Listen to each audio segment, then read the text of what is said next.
오늘 이 시간 함께 나눌 하나님의 말씀은 시편 79편 1절에서부터 13절까지의 말씀입니다. 시편 79편 1절에서부터 13절까지의 말씀, 구약 성경 861페이지입니다. 이제 하나님의 말씀을 저와 여러분이 한 절씩 교독하겠습니다. 하나님이여, 이방 나라들이 주의 기업의 땅에 들어와서 주의 성전을 더럽히고 예루살렘이 돌무더기가 되게 하였나이다. 그들이 주의 종들의 시체를 공중의 새에게 밥으로 주의 성도들의 육체를 땅의 짐승에게 주며 그들의 피를 예루살렘 사방에 물같이 흘렀으나 그들을 매장하는 자가 없었나이다. 우리는 우리 이웃에게 비방거리가 되며 우리를 에워싼 자에게 조소와 조롱거리가 되었나이다. 여호와여, 어느 때까지니이까? 영원히 노하시리이까? 주의 질투가 불붙듯 하시리이까? 주를 알지 아니하는 민족들과 주의 이름을 부르지 아니하는 나라들에게 주의 노를 쏟으소서. 그들이 야곱을 삼키고 그의 거처를 황폐하게 함이니이다. 우리 조상들의 죄악을 기억하지 마시고 주의 긍휼로 우리를 속히 영접하소서. 우리가 매우 가련하게 되었나이다. 우리 구원의 하나님이여, 주의 이름의 영광스러운 행사를 위하여 우리를 도우시며 주의 이름을 증거하기 위하여 우리를 건지시며 우리 죄를 사하소서. 이방 나라들이 어찌하여 그들의 하나님이 어디 있느냐 말하나이까. 주의 종들이 피 흘림에 대한 복수를 우리의 목전에서 이방 나라에게 보여주소서. 갇힌 자의 탄식을 주의 앞에 이르게 하시며 죽이기로 정해진 자도 주의 크신 능력을 따라 보존하소서. 주여, 우리 이웃이 주를 비방한 그 비방을 그들의 품에 7배나 갚으소서. 함께 읽습니다. 우리는 주의 백성이요 주의 목장의 양이니 우리는 영원히 주께 감사하며 주의 영예를 대대에 전하리이다. 아멘. 한 주간 말씀을 가지고 세상으로 나아갔다가 다시 은혜의 자리로 나아오신 우리 염산교회 공동체 모두를 환영하고 축복합니다. 오늘은 우리를 도우시며라는 제목으로 하나님 말씀을 나누고자 합니다. 우리 먼저 옆 사람하고 인사할까요? 좋은 일이 있을 겁니다. 네, 우리 멀리 계시는 분들하고도 함께 인사하겠습니다. 더 좋은 일이 있을 겁니다. 오늘 말씀을 나누는 가운데 우리에게 좋은 일을 행하시는 주님의 은혜가 가득하기를 소망합니다. 지난 8월 말 여름 휴가 마지막 날 제 고향인 마석에 벌초를 하러 다녀왔습니다. 어린 시절 산소에 갈 때면 아버지께서는 이분은 몇 대조 할아버지시고 저분은 벼슬을 하셨고 이분은 너희 고조 할아버지시고 이분은 증조 할아버지시고 그 옆에는 할머니가 계시고 이 할아버지는 할머니가 두 분이셨고 할머니는 100세를 넘게 사셔서 대통령에게 표창을 받으셨고 뭐 등등의 가문의 이야기를 들려주시곤 했습니다. 이 같은 이야기를 수백 번 들었음에도 불구하고 사실 저는 산소 앞에 서면 누가 누군지 아직도 구분을 잘 하지 못합니다. 하지만 기억에 남는 이야기가 하나 있습니다.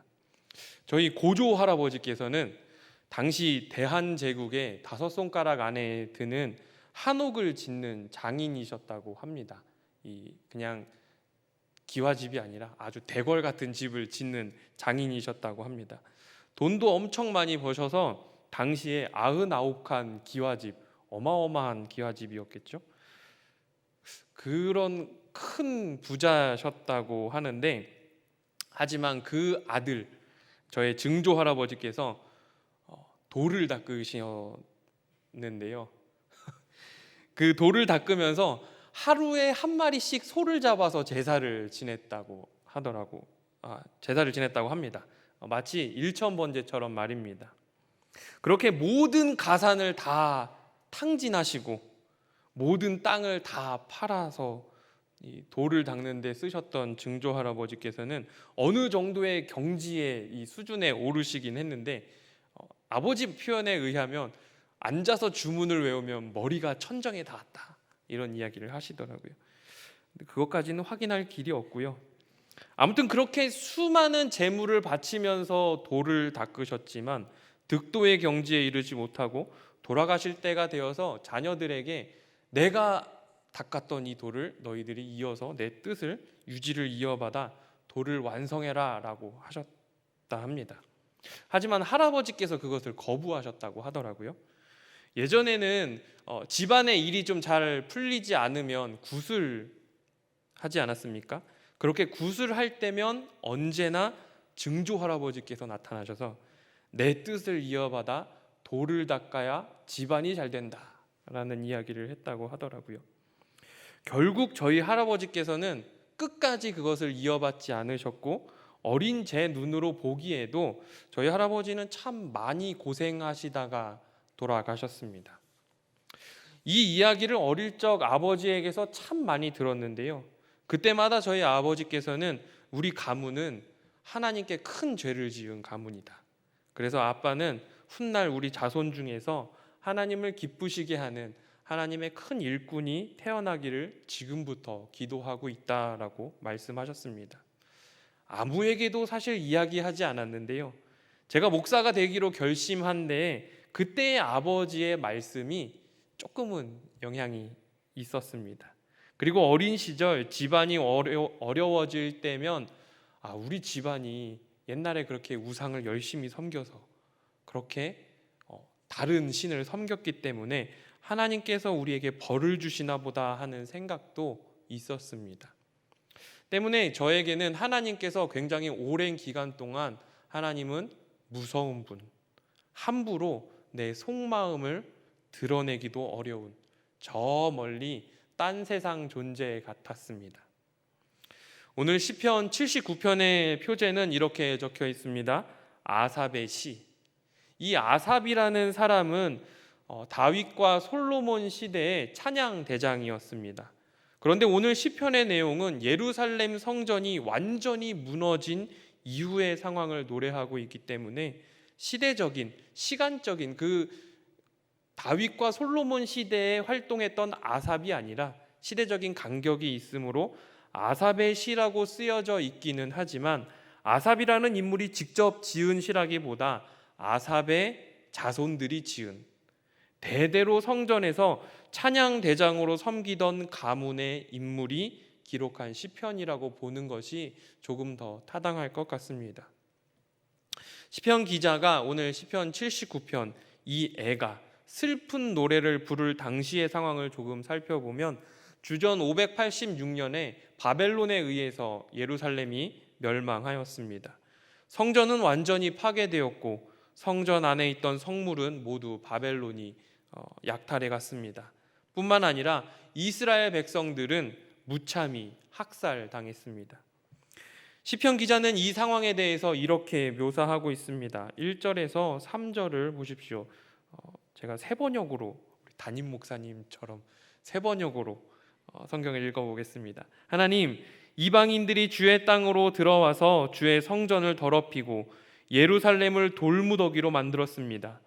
그들이 주의 종들의 주검을 하늘을 나는 새들에게 먹이로 주고 주의 성도들의 살을 들짐승들에게 먹이로 내주고 사람들의 피가 물같이 흘러 예루살렘 사면에 넘치게 하였건만 희생당한 이들을 묻어줄 사람이 아무도 없습니다. 상상하기도 힘든 이 비참한 현실을 마주하면서 시인은 깊은 절망에 빠진 것처럼 보입니다.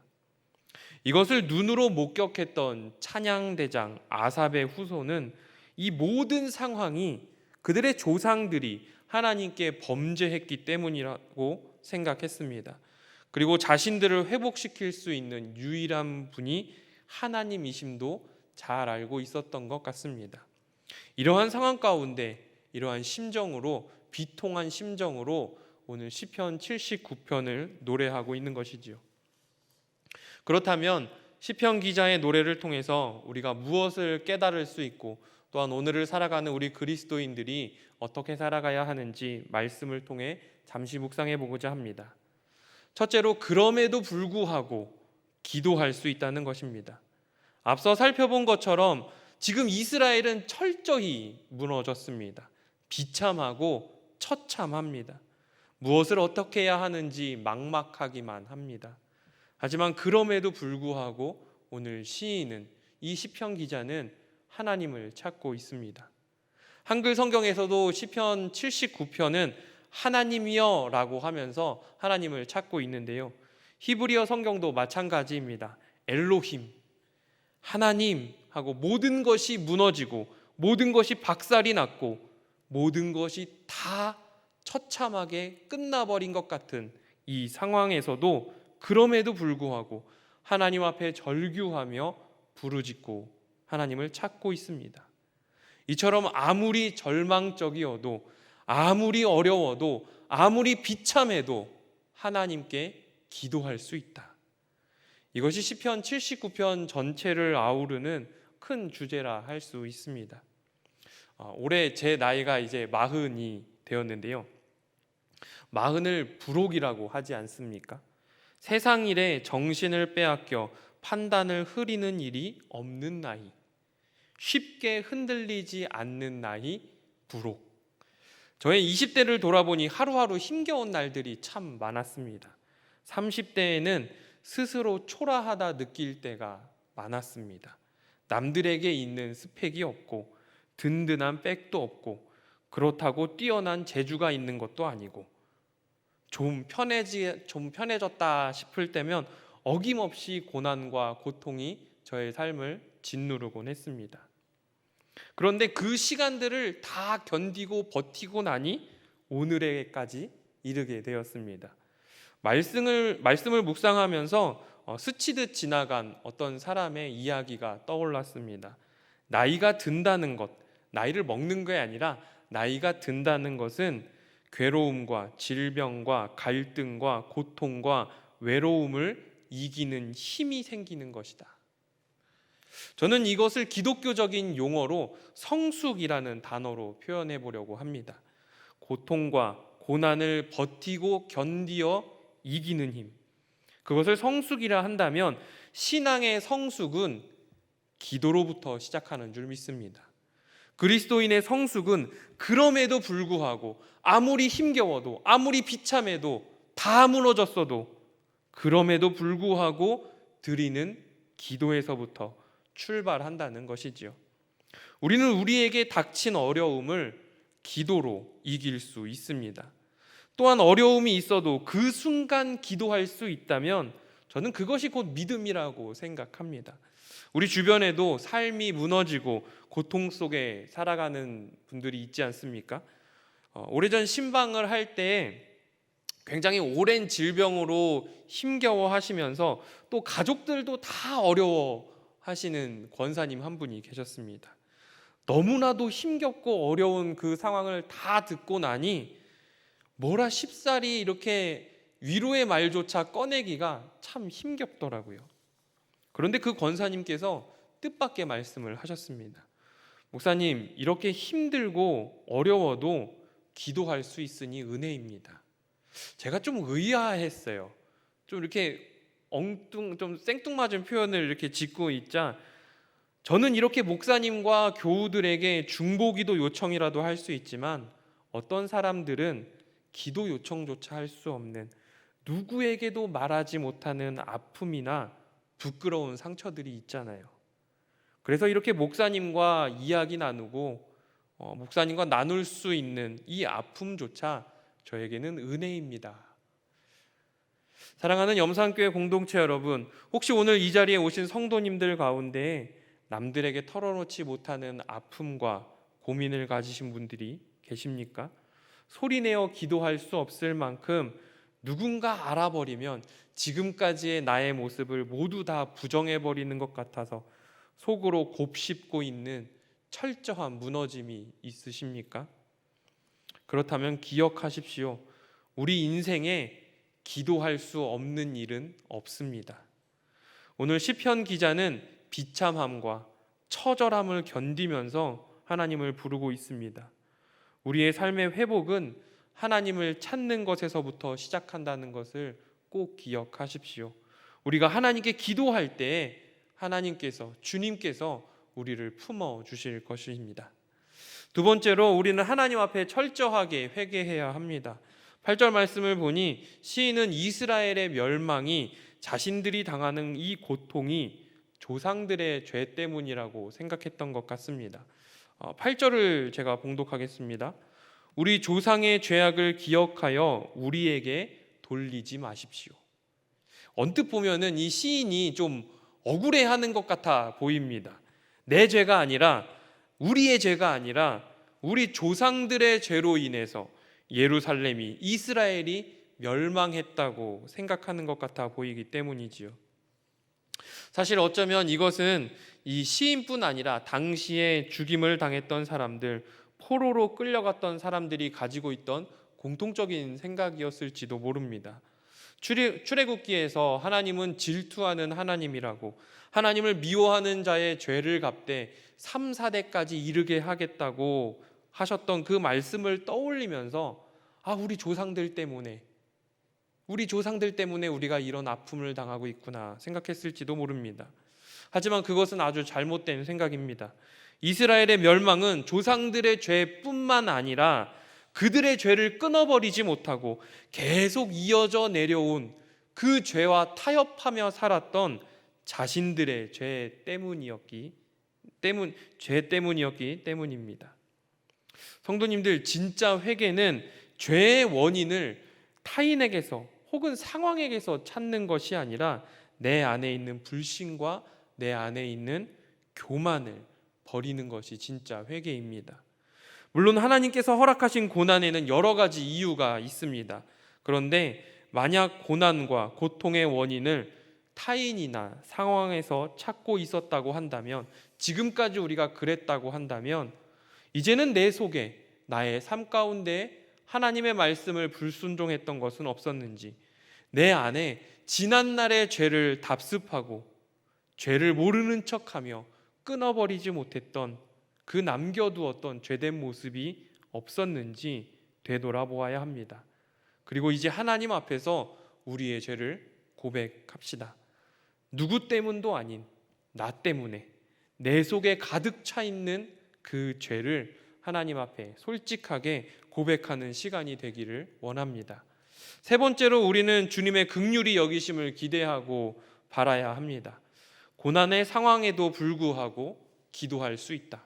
그리고 그 과정에서 내 안의 죄를 고백해야 한다. 이 모든 기도나 행동들은 모두 주님의 긍휼히 여기심, 즉 은혜가 있어야 온전해집니다. 본문 8절과 9절을 보면 시인은 주님께 우리를 도와달라고, 우리 죄를 사해달라고 요청하고 있습니다. 그런데 본문을 보다 보니까요, 조금 이상한 부분이 있었습니다. 비참한 상황 속에서도 시편 기자는 하나님께 기도하고 긍휼히 여겨달라고, 우리를 도와달라고, 우리를 구원해달라고 요청하는데 구체적인 회개나 결단이나 간구가 보이지 않았습니다. 제가 아내에게 자녀의 권세에 대해서 이야기를 나누다가, 여보, 자녀의 권세가 뭐가 있을까라고 물어보자 아내가 새벽 2시에 어머니께 김치 부침개를 해달라는 당신이 자녀의 권세가 있는 게 아닐까라는 이야기를 했습니다. 맞는 이야기지요. 어머니께서 해주실 것이라는 믿음을 가지고 하는 이야기니까요. 또 예전에 친구 목사님과 이야기를 나누는데요, 초등학생 딸이 빠른 사춘기가 왔는지 종종 말을 좀 잘 안 듣더랍니다. 그래서 하루는 혼을 내야 되겠다고 생각을 하곤 고집을 꺾으려고 혼을 냈는데 버럭 오히려 화를 내고 자기 방으로 들어가 버리더라는 것이죠. 그렇게 몇 시간이 지나고 이제 애가 배가 고파지니까 자기 방문을 빼꼼 열고 나와서 죄송해요 라고 작은 소리로 이야기하더랍니다. 하지만 그 친구는 그 딸의 사과를 받아주지 않았지요. 그랬더니 펑펑 울면서 왜 내가 먼저 사과했는데 받아주지 않느냐, 왜 용서해달라고 했는데 용서를 해주지 않느냐면서 아주 서럽게 울었다고 합니다. 그러면서 하는 말이 자녀의 권세, 딸의 권세가 무섭더라라고 이야기를 하더라고요. 말씀을 준비하다가 그 친구와의 대화가 떠올랐습니다. 자녀는 부모님이 언제든지 자신을 받아주실 것이라는 확신이 있습니다.